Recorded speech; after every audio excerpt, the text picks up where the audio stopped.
자, 얘들아, 밥 잘 먹고 왔지? 이제 다음부터는, 지금부터는 이제 외란과 호란을 한번 배워볼 차례입니다. 외란이라 하면은 임진왜란과 정유재란이 있고, 호란이라 하면은 정묘호란과 병자호란이 있습니다. 먼저 외란이 있기 전에 이미 일본은 조선을 침략하려는 움직임이 있었죠. 그게 삼포외란. 삼포외란, 그리고 을묘외변.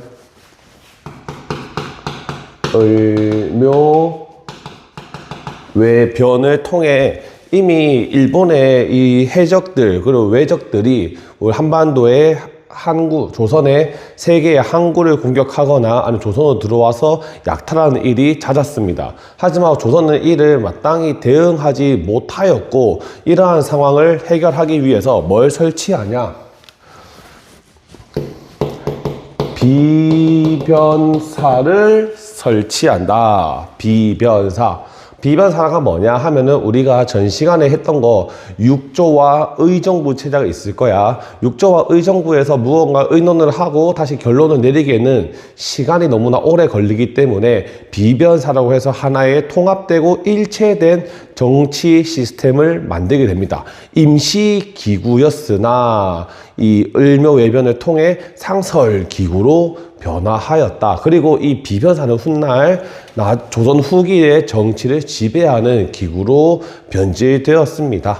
자, 그러면서 이제 우리는 본격적으로 임진왜란을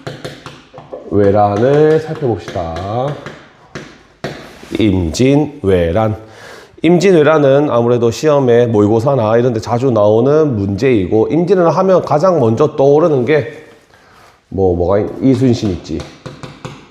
이순신이 한산도 대첩에서 승리를 거두었다. 그리고 또 뭐가 있을까? 명량해전이 있죠. 명량. 그리고 마지막인 노량. 이 해전을 통해서 일본으로부터 승리를 거두었고, 이 백기를 막았기 때문에 한반도 내부에 들어왔던 외적들을 남아있는 이 육지에 있는 의병과 조선군 그리고 명나라 군대가 막아낼 수가 있었다. 하지만 이때 조선의 왕이었던 선조는 의주로 피신을 해. 의주가 어디냐? 한반도가 이렇게 있으면은 여기가 한양이라 치면 의주는 끝입니다. 한반도 끝. 이렇게 국경선이 있고, 의주로 피신을 해서 명나라로 도망가려는 계획을 세웠던 게 선조였고, 선조를 대신해서 이 수습을 했던 인물이 광해군이라는 인물이었습니다. 그렇기 때문에 이제 선조는 훗날 아직까지도 많은 비판을 받고 있었죠. 그리고 이순신 말고 임진왜란 하면 떠오르는 인물이 누구냐? 대표적인 의병이었던 곽재우, 그리고 대표적인 장군 신립, 그리고 김시민이라는 인물들이 임진왜란을 대표하는 사람들이었습니다. 그래서 교과서에 보자. 39쪽에 여러 인물들이 등장하니 한번 보면은 좋을 것 같다. 자, 이렇게 임진왜란을 통해서 일본이 계획했던 이 속전속결의 전쟁이 실패를 하다 보니 일본의 도요토미 히데요시가 휴전을 요청합니다. 휴전. 그러면서 잠시 전쟁을 멈추었던 기간이 있어. 하지만 다시 한 번 더 쳐들어오게 되는 게 그게 정유재란이었고, 정유재란을 통해 다시 한 번 더 일본이 한반도 지배 야욕을 꿈꿨으나 결론적으로는 도요토미 히데요시의 죽음으로 인해서 이 일본군들은 철수를 하게 됩니다. 그러면서 약 7년 동안의 전쟁이 끝이 나게 되는 상황이었다. 이렇게 임진왜란을 보면은 너무나 우리가 잘 알고 있는 상황이 많기 때문에 크게 내가 따로 정리를 하지 않을게. 하지만 임진왜란 이후의 상황이 조금 많이 변화합니다. 먼저 중국에서는 명에서청으로 교체되는 시기였고, 일본도 도요토미 히데요시가 죽은 다음에 에도 막부가 등장하는 세대였습니다. 에도, 막부. 그리고 이제 조선은 어땠냐? 조선은 당시에 전쟁터였기 때문에 수많은 재산적 피해, 그리고 인적 피해가 있어서 이거를 복구하는데 상당히 많은 시간이 들 것이라 예상되는 그러한 상황이었습니다. 그렇기 때문에 임진왜란이 단순히 전쟁으로 끝난 게 아니라 훗날의 국제 정세에도 엄청난 영향을 주게 되었다라는 것을 알아두고, 그렇다면 이제 우리는 뭘 하냐? 명과 청이 교체되는 시기가 있어. 명청 교체기라 하는데, 이때 이제 정확히 말하면은 후금입니다. 후금. 그리고 이제 명이 있고, 후금과 명이 이제 전쟁을 하려고 했는데, 당연히 이제 명은 떨어지는 태양이었고 후금은 떠오르는 태양이었는데, 이때 조선의 임금이 누구냐? 광해군이죠. 광해군은 이 명과 후금 사이에서 중리외교를 펼칩니다. 명과 후금 사이에서. 그러면서 이제 명나라가 군대를 요청을 원하죠. 왜냐? 한반도에서 임진왜란이 펼쳐졌을 때 명나라가 지원군을 보내주었기 때문에 명나라가 이제는 조선에게 지원군을 요청합니다. 하지만 광해군은 이미 한반도가 전쟁으로 초토화가 되어 있는 상황에서 지원군을 보낸다는 것은 어렵다라고 판단하였고, 하지만 또 보낼 수는 없기에 어떻게 하냐? 강홍립이라는 장군을 비밀리에 불러서 밀지를 줍니다. 비밀 편지를 줍니다. 여기에 무슨 내용이 적혀 있었냐? 명나라의 명령은 따르되 후금과 싸우지 마라라는 내용이 적혀져 있었어. 그게 뭐다? 중리외교라는 거죠. 중리외교. 양쪽 다 실리를 추구하는 중리외교를 펼쳤으나 당시에 유교 사상이었고, 또 명나라를 섬기는 이런 사대부들, 양반들 사이에서는 이러한 중립외교는 절대 용납되지가 않았습니다. 차라리 멸망하면 멸망했지 이 오랑캐 후금과 외교를 할 수는 없다. 또 우리를 도와준 명나라의 은혜를 저버릴 수는 없다라고 판단하여 서인을 중심으로 하여 인조 반정이 발생하게 되죠. 인조 반정이 발생해서 인조가 왕이 됩니다. 하지만 인조가 왕이 되자마자 후금과의 관계를 끊어버리고 곧바로 명나라에게 이 충성심을 표출하다 보니 후금이 쳐들어오게 되었죠. 그 첫 번째 전투가 교과서에 나오는 정묘호란.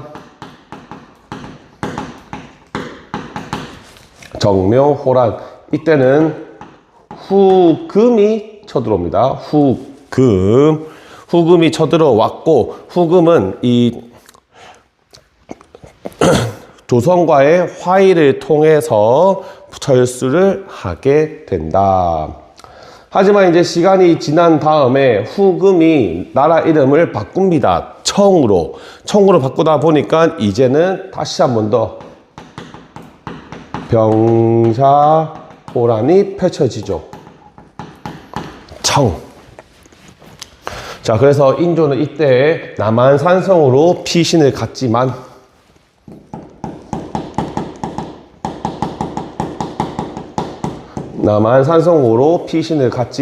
결국에는 이 항복을 하면서 굴욕적인 항복을 하게 되죠. 그래서 우리는 이를 삼전도의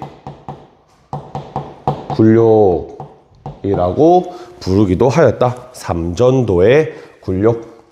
이렇게 인조는 이 굴욕적인 항복을 하게 되면서 청나라에 대한 이미지가 상당히 좋지 않았고, 또 2명의 아들이 청나라의 인질로 끌려가게 됩니다. 그 아들 중에 한 명이 훗날 효종이 되겠고, 효종은 왕이 되자마자 뭘 하냐?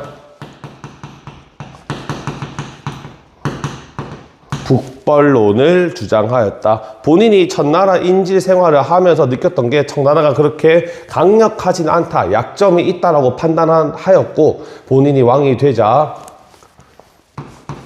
송시열, 노론의 대표였던 송시열과 이완 장군을 필두로 하여서 북벌을 계획하였고, 북벌에 관련된 여러 조사와 사전 작업을 하던 중에 효종은 과로로 인해서 생을 마감하게 됩니다. 그래서 이 북벌은 실질적으로 이루어지지는 않았으나 그래도 우리가 북벌을 하려는 의지를 보여주었다는 것에 의의가 있죠. 한편 북벌을 계획은 하였지만, 그리고 연행사도 파견하였습니다. 연행사. 청나라에 가가지고 청나라의 문화를 받아들이고 문물을 받아오는 외교 사절단이었던 연행사도 파견하면서 이 북벌과 이 청나라의 문화 수용을 동시에 하려는 모습도 보여주었고, 훗날 연행사에서 갔다 왔던 사람들이 새로운 학문을 제시하게 되는 거죠. 그게 실학입니다. 실학. 뭐 어떠한 사람은 북학이라고 하는데, 북학이 이제 훗날 실학이 되는 거죠. 북학, 북의 학문, 실학, 실용적인 학문이라 하면서 이 실학 사상이 초기에 대두되게 되었다. 자, 조금 빠르게 지나가 왔는데, 이 외란과 호란은 우리가 초등학교, 중학교에서도 많이 했던 내용이고, 중간에 이러한 광해군과 인조 반정 정도만 알아두면은 여러분들이 공부하는데 크게 지장은 없을 것 같습니다.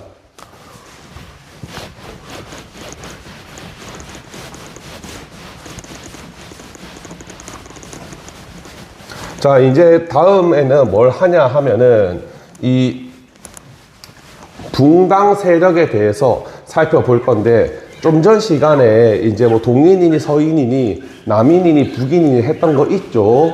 그거를 조금 더 자세하게 정리를 해보도록 합시다. 자, 먼저 맨 위에 적어볼게. 사림이 있죠. 사림이 갈라지게 됩니다. 뭘로? 여기가 서인이겠죠. 서인과 동인으로 갈라졌다. 서인과 동인으로 갈라졌는데, 이 서인과 동인이 또 갈라져. 뭘로 갈라지냐? 남인과 북인으로 갈라지죠. 그러면 이 시기에도 서인은 존재했습니다. 자, 그럼 북인이 또 갈라집니다. 대북과 소북. 그러면 뭐냐? 서인, 남인, 대북, 소북이 존재하던 시기. 자, 그런데 얘네들이 왜 갈라졌냐 하면은 이 정철의 건저이라고 있어. 정철의 건저이. 정철이 선조가, 이 시기가 이제 선조 시기인데, 선조가 후계자를 임명하지 않고, 광해군은 점점점 나이가 차서 성인이 되어 왔는데 후계자를 임명하지 않고 있으니 정철이 어서 빨리 후계자를 임명해라 라면서 상소문을 올렸죠. 하지만 이게 선조의 심기를 건드리게 되다 보니까 그 당시에 정철을 비롯한 여러 세력들이 귀양을 가게 됩니다. 이때 이제 북인들이 더 강력한 처벌을 해야 된다라고 하는 게 대북. 아니다, 그래도 정철은 마음이 따뜻했기 때문에, 그래도 나라를 사랑하는 마음으로서 건의를 했기 때문에 적당히 처벌을 하자 라면서 소북으로 갈라지게 되었죠. 자, 하지만 이 북인을 중심으로 하는 광해군 세력이 권력을 잡았으나 이들은 인조 반정 이후에 사라집니다. 왜냐? 광해군 세력이니까. 그러면 이제 누가 남냐? 서인과 남인이 남죠. 그럼 이 인조 반정은 누가 주도했냐? 서인이 주도했다. 서인이 인조 반정을 주도했다. 그러면서 이제 서인 중심으로 하면서 서인과 남인으로 세력이 형성되게 되었던 거죠. 자, 이 두 세력이 결국에 남게 되었는데, 문제는 이 두 세력도 치열한 정치적 다툼을 펼쳤습니다. 그 가장 대표적인 게 예송 논쟁이야. 예송 논쟁. 자, 예송 논쟁을 하기 전에 먼저 이 족보를 봅시다. 인조가 있고, 인조에게 두 명의 아들이 있었어. 그 누구냐? 하나가 소현세자, 하나가 복림대군. 자, 소현세자야. 소현세자. 세자라는 이름이 들어갔다는 거는 차기 왕이 될 사람인 거지. 그리고 복림대군은 왕이 되지 못할 사람이란 말이야. 둘 다 삼전도의 굴욕 이후에 청나라의 볼모로 끌려가서 약 7년 정도의 인지 생활을 합니다. 그리고 둘 다 돌아와가지고 이제 아버지 인조랑 이런저런 얘기를 하는데, 야사에 따르면은 인조가 소현세자한테 물어봤습니다. 아들아, 청나라에 가보니까 어떤 걸 배우고 왔느냐라고 물어보니 소현세자는 북학을 제시했죠. 아버지, 저들이 비록 오랑캐이긴 하나 배울 점이 매우 많습니다. 우리가 과거의 일은 접어두고 저들의 선진문물을 받아들여야지만 살아날 길입니다 라고 제시를 했죠.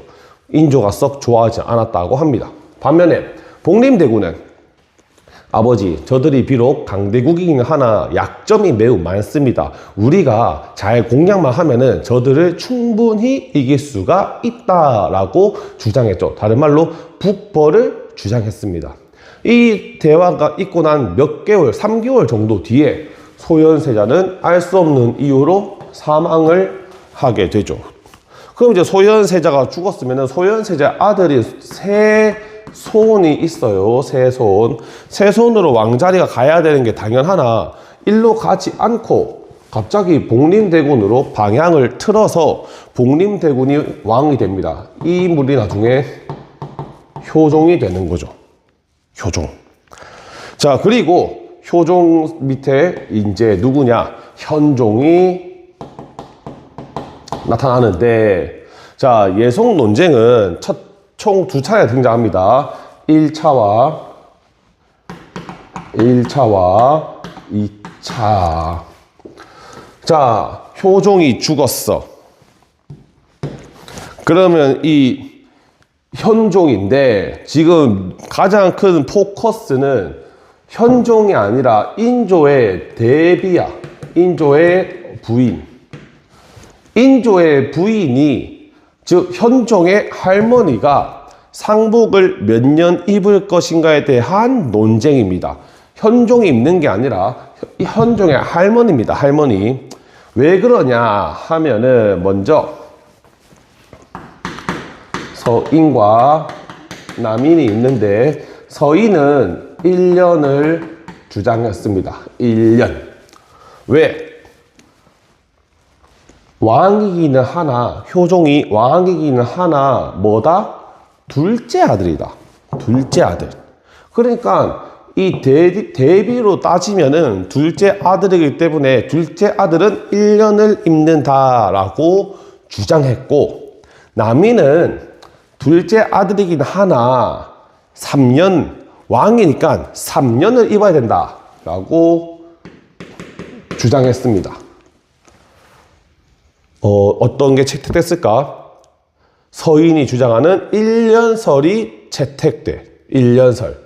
왕이긴 하나 둘째 아들이다. 그러니 대비는 상복을 1년 입어야 한다를 채택합니다. 그리고 10여 년 흐른 뒤에 이제는 누가 죽냐? 효종 비가 있어. 현종의 어머니, 대비의 둘째 며느리, 이 효종 비가 죽게 돼. 자, 똑같은 논쟁이 또 발생해요. 왜? 똑같은 주장이죠. 서인은 대비의 둘째 며느리이기 때문에 9개월을 입어야 한다. 아니다. 남인 아니다. 둘째 며느리지만 현종의 어머니이자 왕의 부인이었기 때문에 1년을 입어야 한다. 2차 예송 논쟁에서도 1년이 채택되지만 세력은 서로 다른 세력으로 채택이 됩니다. 이러면서 예송 논쟁이 이들에게 엄청난 타격을 주게 되었죠. 왜냐? 예송 논쟁에서 지는 세력들은 귀양을 가거나 사약을 받거나 정치에서 쫓겨나게 돼. 그래서 이들은 목숨을 걸고 본인들의 주장을 끝까지 지속해 왔던 거죠. 자, 이렇게 예송 논쟁 끝에 남인이 승리를 거두게 되면서 권력을 차지하고 있었고, 그 다음 현종이 죽고, 그 다음 누가 등장하냐? 숙종이 등장해. 숙종 때에도 유명한 사건들이 있습니다. 그게 뭐냐 하면은 환국이라 하죠.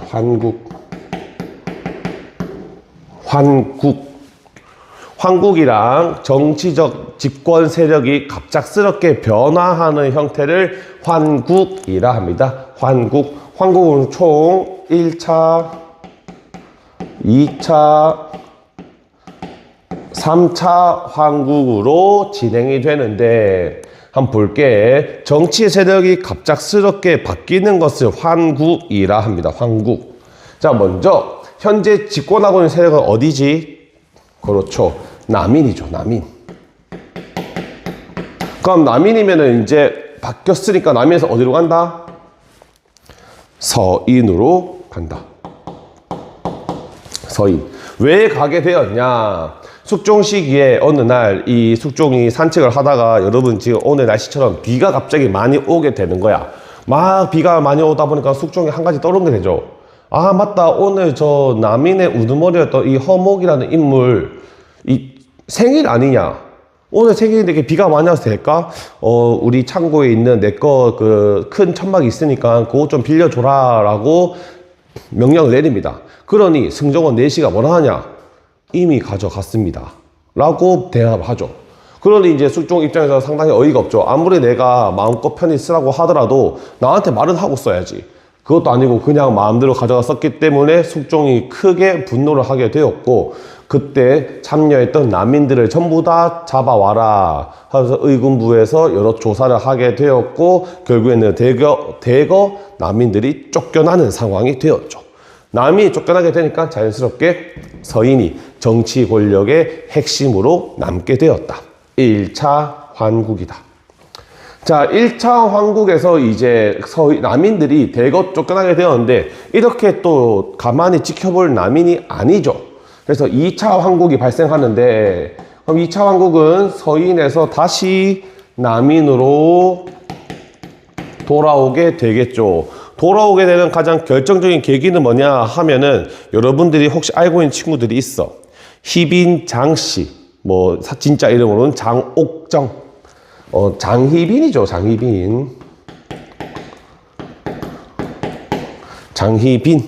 장희빈이 이제 남인과 함께 다시 돌아오게 됩니다. 어떻게 되었냐? 당시에 숙종은 인현왕후라는 인물과 이제 결혼해가지고 살고 있었는데, 두 인물 사이에서는 자식이 없었고 어느 순간부터 이제 권태기에 빠져들게 되었는데, 이 기회에 남인이 숙종에게 장희빈을 소개시켜 주던 거죠.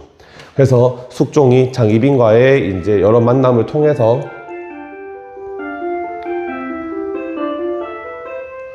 이 장희빈이 이제 장희빈을 후궁으로 받아들이게 되고, 이 장희빈이 매우 외모가 빼어났기 때문에 정말 빠른 시간 내에 후궁의 최고 관직인 희빈까지 올라가게 되는 겁니다. 희빈이라는 게 사람 이름이 아니야. 관직 이름입니다. 후궁의 관직 이름. 그래서 장희빈. 그리고 장희빈이 승진하고 승승장구할 때마다 남인도 함께 덩달아서 승승장구하게 되겠죠. 왜? 남인이 소개시켜줬으니까. 남인의 소개팅의 성공이야.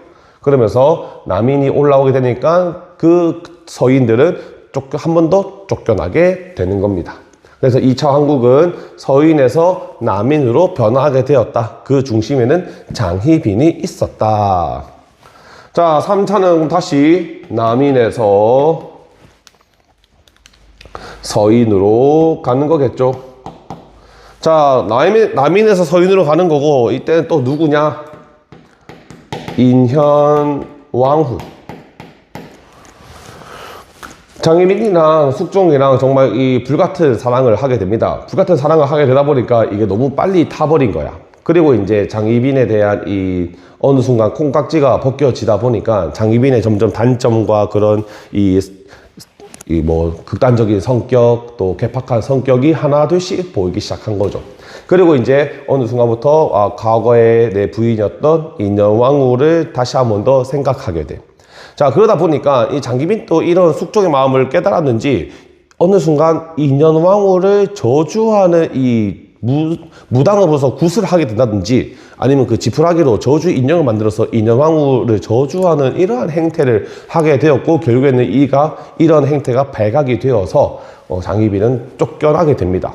장희빈이 쫓겨나게 되면서 사약을 받게 되는데, 이때 장희빈이 쫓겨나면서 장희빈을 소개시켰던 남인도 함께 쫓겨나게 되는 거고, 이때 인현왕후랑 힘을 모았던 서인이 다시 정권에 진출하게 되는 거였죠. 그래서 환국이라는 것은 갑작스러운 일로 정치적 세력이 변화하였는 건데, 남인에서 서인으로, 서인에서 남인으로, 다시 남인에서 서인으로 정치적 세력이 갑작스럽게 변화하던 것을 환국이라 하였다. 환국. 자, 이렇게 예속 논쟁과 환국을 거치면서 남인과 서인, 서인과 남인은 정말 돌이킬 수 없는 강을 건너고 말았죠. 이들은 완전히 극단적으로 치달았기 때문에 서로가 서로를 용납하지 못하는 상황까지 왔단 말이야. 이러한 상황에서 누가 왕에 오르냐? 이제 우리가 처음에 말했던 조선의 르네상스라고 불리는 영종조가 나타나는 거지. 영조와 정조.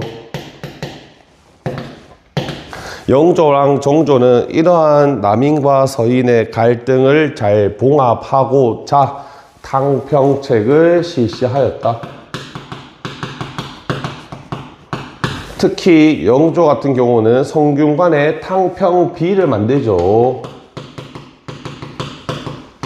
탕평비를 건설함으로써 자신의 이러한 탕평 정책을 성균관 학자들에게도 알렸고, 특히 성균관에서 공부했던 사람들이 훗날 관직에 오르기 때문에 이러한 정신을 초기에 알리기도 하였죠. 그리고 이제 탕평채라고 하여 현재 비빔밥이라는 개념도 등장하게 돼. 영조가, 사료에 따르면 영조가 밥 그릇에다가 여러 나물을 넣고 비벼서 신하들에게 한 입씩 먹였다라는 사료가 있습니다. 그게 뭐냐? 이 나물이라는 야채들도 색깔이 여러 개 있지만 조화롭게 어울리면은 뭐 이런 충분한 맛을 낸다. 그러니 인간인 우리들도 조화롭게 잘 지내보자 라면서 탕평채라는 음식을 만들었다고 합니다. 그렇게 영조는 이 남인과 서인, 그리고 조금 남아있는 뭐 소북 세력까지 전부 다 하나로 뭉치려고 했던 인물이라고 평가를 받습니다. 자, 교과서에 어떤 내용인지 한번 보자. 자, 교과서에는 그렇고, 그리고 또 이제 이 붕당 정치의 원인이 되는 이조 전랑의 권한을 약화시킨다. 사실 여기에 이 시작점이라 하는 게 이조 전랑의 그 권한이었잖아. 이것을 약화시키면서 이 붕당 정치의 근간을 없애려고 했던 것이죠.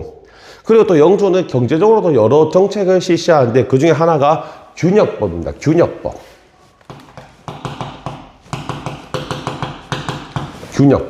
균역법이란 조선에서 그 16세에서 60세 남자들은 비단을 내야 돼. 군대를 안 가는 대신에 비단 2필을 내야 되는데, 이 비단 2필을 한 필로 줄여주는 것.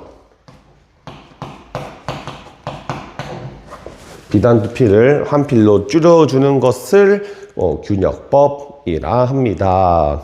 그리고 이 신분고라 하여서 이 북치면을 나와가지고 억울함을 풀어주는 뭐 그러한 제도도 부활시키는 등 이 민생 안정을 위해서 여러 정책을 펼쳤던 게 영조였고, 그리고 영조의 뒤를 이어 이 사도세자의 아들인 정조가 나타나게 되죠. 정조 같은 경우는 다시 한 번 더 할아버지의 뜻을 이어 탕평책을 이어받게 된다. 탕평책.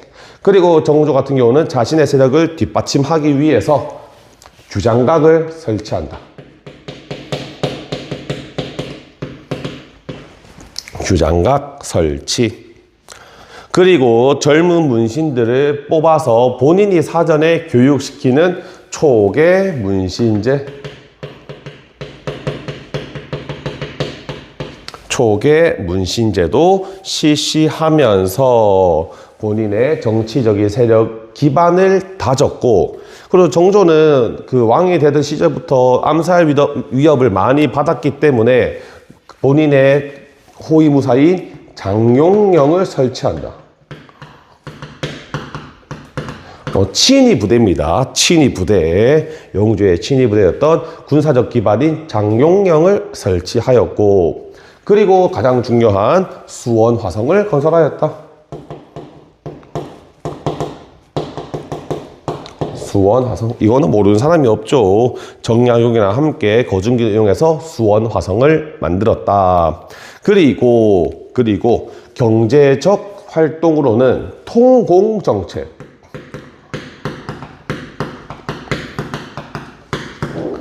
통공정책인데 똑같은 말이 있어. 뭐냐? 금난정권 폐지. 금난정권 폐지. 자, 금난정권 폐지라는 게 뭐냐 하면은 똑같이 통공정책인데, 결론적으로 말하면은 통공정책, 다른 말로 금난정권을 폐지하면서 조선의 경제적 활성화가 더욱더 뛰게 됩니다. 다른 말로 하여 상업활동의 활성화, 활기를 넣게 되는데, 이게 어떤 정책이냐 하면은 금지한다. 난전권. 즉 가게가 없이 그냥 돗자리 피고 물건을 파는 난전을 금지하는 권한이야. 이거를 폐지시켰다고.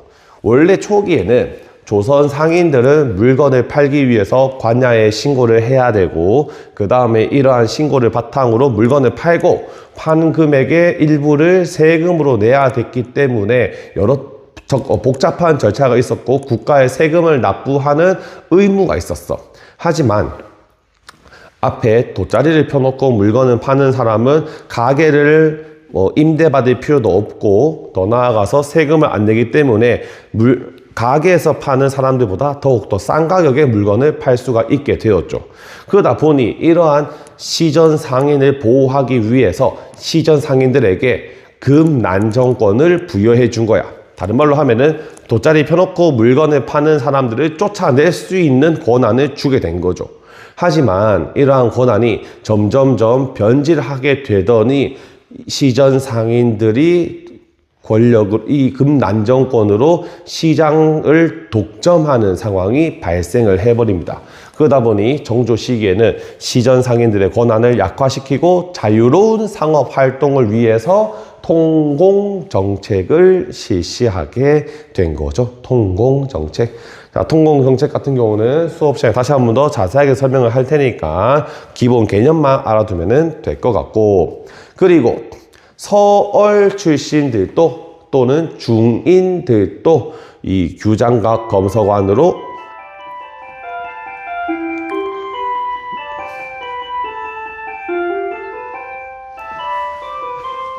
다시 할게. 서얼 출신들도 규장각 검서관으로 승진을 할 수 있었다. 그래서 정조 시기에는 서얼들도 청료직에 진출할 수 있게 되었습니다. 그럼 이제 서얼이 뭐냐 하면은 요것만 할게. 서얼은 서자와 얼자를 합친 거를 서얼이라 해. 서얼. 서얼은 중인입니다. 중인. 서얼. 그리고 또 일반 중인이 있어. 중인에는 서얼과 기술직 중인이 있죠. 이 서얼들은 아버지가 양반이기는 하나 어머니가 첩이거나 또는 양반이 아닌 사람의 자식일 경우에는 서자 또는 얼자라고 부릅니다. 대표적인 서자가 홍길동이 있죠. 홍길동전에 읽어보면은 아버지를 아버지라 부르지 못하고 형을 형이라 부르지 못하는 그런 슬픈 이야기가 담겨져 있습니다. 하지만 더 슬프게도 그들은 중인이야. 중인. 우리는 그 당시 아마 일반 상민이었을 거고. 그러니까 사실 홍길동이 양반 사회에서는 정말 불쌍하고 안타까운 인물로 묘사가 되겠지만 그 당시에 대부분의 사람은 일반 상민입니다. 홍길동이 길을 지나가면은 우리 같은 상민들은 홍길동에게 고개를 조아려야 돼.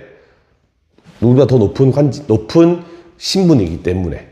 그렇기 때문에 사실 홍길동전을 보면서 눈물을 흘릴 필요는 없다라고 보면 되겠지만 양반들 입장에서는 안타깝고 불쌍한 상황이었죠. 그래서 정조 시기에는 서얼들이 만약에 실력이 뛰어나거나 우수한 자원이 있다라면은 그래도 관직 진출에 허용을 해주었고 청료직 약간의 계란 노른자 같은 관직에도 진출할 수 있게 허용해 주었다라는 게 정조 시기입니다. 하지만 기술직 중인은 실패합니다. 둘 다 서얼과 기술직 중인 둘 다 정조 시기에 우리도 높은 관직에 올라가게 해주세요라고 탄원서를 놓고 상소문을 제출했지만 서얼들은 받아들여졌는 반면 기술직 중인들은 받아들여지지 않았습니다. 이거는 근본적으로 간단해. 왜? 서자들의 아빠는 이미 높은 관직에 있기 때문에 내 아들들이 높은 관직에 오는 것을 허락해 주었어. 하지만 기술직 중인들은 그냥 중인이거든. 얘네들 아빠도 중인이거든. 그렇기 때문에 이들의 요구는 안타깝게도 받아들여지지가 않았다라고 알아두면 될 것 같다. 자, 하나만 하고 이제 마칠게.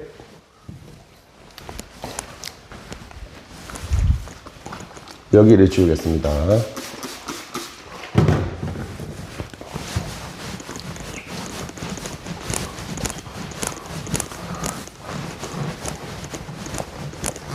자, 이렇게 영조랑 정조가 나름 탕평책을 잘 펼쳤고 정책으로서 나라를 안정시켰으나 정조가 생각보다 일찍 세상을 떠나게 되었고 그 다음부터 등장하는 어린 왕들이 결국에는 왕의 역할을 제대로 하지 못했고 왕의 역할을 제대로 하지 못하니 그거를 대신해줄 왕실의 어른이 필요했죠. 왕실의 어른.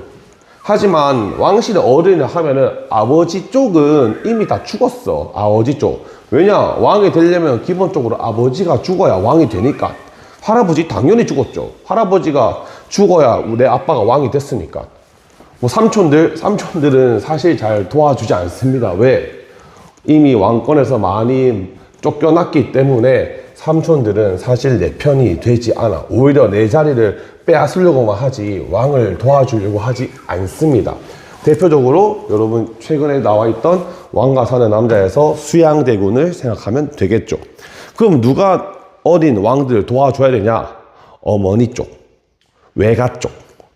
이 외가 쪽이 어린 왕을 도와서 나라를 잘 이끌어 가야 했으나 당시의 외가들은 그렇지 않고 오히려 이걸 바탕으로 권력을 장악하려는 움직임이 보였습니다. 그게 우리는 세도 정치라 한다. 세도 정치.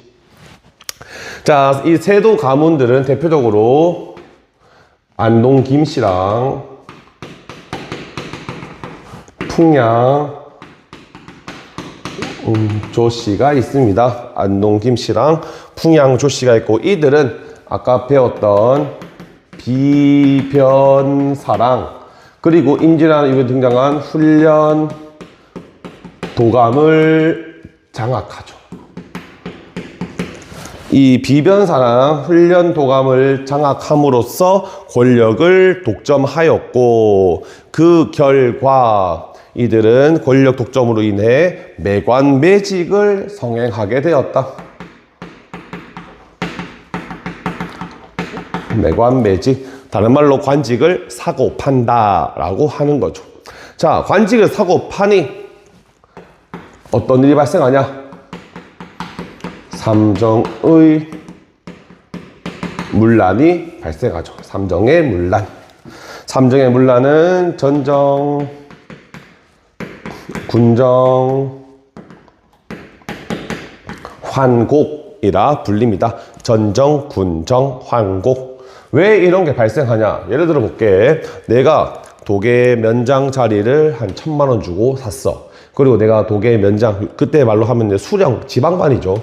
지방관이 되었는데 내가 1,000만 원 냈기 때문에 나는 수령의 임기 동안 이 도계 사람들을 쥐어 짜서 어떻게 해서든 1,000만 원 이상의 돈을 벌고 나가야 돼. 왜? 투자를 했으니까. 그렇게 해서 이제 내가 쥐어 짜는 방법은 하나, 세금으로 쥐어 짜야 된다. 어떻게? 삼정으로. 전정, 군정, 환곡. 전정, 땅에 대한 세금이야. 땅에 대한 세금. 하지만 당시에는 정확한 토지 측량을 하지 않았기 때문에 내 땅이 아닌 남의 땅을 내가 세금을 납부를 해줘야겠죠. 그러한 문제를 이게 삼았던 게 전정. 두 번째는 군정. 군정은 아까 영조 시기에 균역법에 나오는데 16세에서 60세 일반 남자들은 비단 한 피를 내어야 돼. 하지만 16세가 되지 않았던 이쪽에 들어가는 15세 미만 그리고 60세 이상 이쪽의 사람들한테도 군정을 부과하였죠. 더 나아가서 어떠한 사료에 보면은 정약용의 사료에 보면은 죽은 사람에게도 군정을 부과하였다라는 사료가 있을 정도로 매우 심각했습니다. 죽은 사람한테 군정을 부과하는데 당연히 죽었다고 하겠지. 그러면 이제 그 당시에 찾아오던 이 지방관은 지금 뭐라 하냐? 증거를 내놔라. 무덤 파서 시체를 가져오든지 아니면은 군정을 내든지 하면 사람들이 6.25 중심 사회였던 조선시대에는 군정을 낼 수밖에 없었던 거죠. 그리고 마지막으로 환곡인데 환곡이 가장 피해가 컸습니다. 환곡. 환곡이란 것은 이 고구려 시대에는 진대법, 고려 시대에는 흑창이라는 빈민 구제 기구야. 힘들 때 쌀을 빌려가서 수확을 한 다음에 쌀을 갚게 하는 그러한 제도인데 이거를 강제로 빌려주고 강제로 갚게 해. 엄청난 이자를 붙여서. 뭐 지금 따지면은 사채업자 같은 역할을 했습니다. 누가? 수령 지방관이. 수령 지방관이. 그럼 수령 지방관이 이 조선 후기에 이런 일을 할 수 있었던 이유 그리고 방법은 뭐냐? 이유는 아까 말했듯이 내가 본전 찾아야 되기 때문에. 그러면 그 할 수 있었던 방법은 어떻게 되냐? 아까 앞에서 배웠죠. 유향소라는 기구의 권한이 약해졌기 때문에 유향소가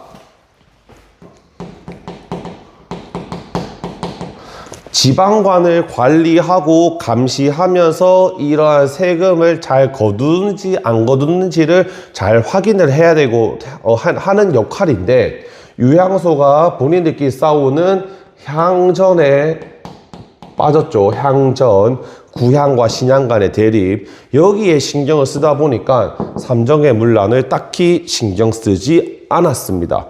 그러다 보니 삼정의 문란은 더욱더 활기를 띠게 되었고 이 삼정의 문란으로 이 마을 사람을 수탈하지 않은 사람이 오히려 바보다라고 할 정도로 삼정의 문란이 매우 커졌다. 삼정의 문란이 매우 커지게 되니 다양한 농민봉기가 발생하게 되는데 이 시기에 가장 대표적인 농민봉기를 살펴보면은 하나가 홍경래의 난, 하나가 임술농민봉기, 임술농민봉기. 홍경래의 난, 이거는 평안도 지역에 대한 차별 대우 때문에 발생했죠. 평안도입니다. 평안도 지역에 대한 차별 대우 때문에 홍경래를 필두로 하여 홍경래난이 발생하게 되었죠. 이 홍경래의 난에는 주로 신흥상공업자, 광산 노동자, 그리고 가난한 농부들이 대거 참여를 하면서 엄청난 세력으로 확산이 되었으나 결국에는 점차 이 조선군, 관군에 의해서 진압을 당하게 되었습니다. 그래서 홍경래난에 엄청난 임팩트를 주게 되었죠. 그리고 이제 곧 이후에는 전국 각지에서 농민봉기가 발생하게 되었는데 이 농민봉기를 하나 설명하기 어려우니 이 시기를 통틀어서 임술년이라 불러서 임술농민봉기라 불렀습니다. 임술농민봉기. 임술농민봉기 중에 그나마 대표적인 농민봉기가 뭐가 있냐 하면은 진주농민봉기.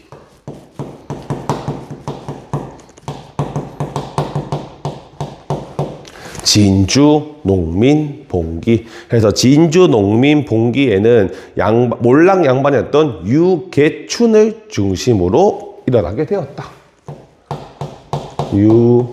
유계춘. 임술농민봉기의 원인은 요겁니다. 삼정의 문란.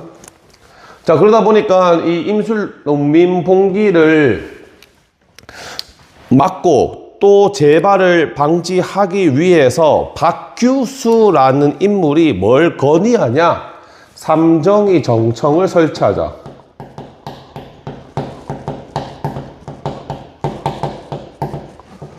삼정이 정청. 삼정이 정청이 뭐냐? 삼정의 문란을 바로잡는 기구. 삼정이 정청. 정이 바를 정자에 청이 풀을 청. 그러니까 삼정을 바르고 푸르게 하자라는 게 삼정이 정청이었으나 제대로 운영되지 않고 실패로 돌아가게 됩니다. 자, 그러면서 우리는 오늘 여기까지 해보도록 하고 여러분들 야영 잘 갔다 온 다음에 나머지는 수업 시간에 해보도록 합시다. 다음 시간에 봅시다.